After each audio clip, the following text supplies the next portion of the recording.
اور جو لوگ اللہ کے بارے میں بعد اس کے کہ اسے مومنوں نے مان لیا ہو جھگڑتے ہیں، ان کے پروردگار کے نزدیک ان کا جھگڑا باطل ہے، اور ان پر اللہ کا غضب ہے اور ان کے لیے سخت عذاب ہے۔ اللہ ہی تو ہے جس نے سچائی کے ساتھ یہ کتاب نازل کی اور عدل و انصاف کی ترازو بھی۔ اور تم کو کیا معلوم، شاید قیامت قریب ہی آ پہنچی ہو۔ جو لوگ اس پر یعنی قیامت پر ایمان نہیں رکھتے وہ اس کے لیے جلدی مچا رہے ہیں، اور جو مومن ہیں وہ اس سے ڈرتے ہیں اور جانتے ہیں کہ وہ یقینی ہے۔ دیکھو جو لوگ قیامت میں جھگڑتے ہیں وہ پرلے درجے کی گمراہی میں ہیں۔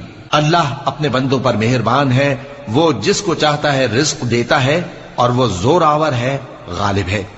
جو شخص آخرت کی کھیتی کا طالب ہو اس کے لیے ہم اس کی کھیتی میں اضافہ کریں گے، اور جو دنیا کی کھیتی کا طلبگار ہو اس کو ہم اسی میں سے کچھ دیں گے، اور اس کا آخرت میں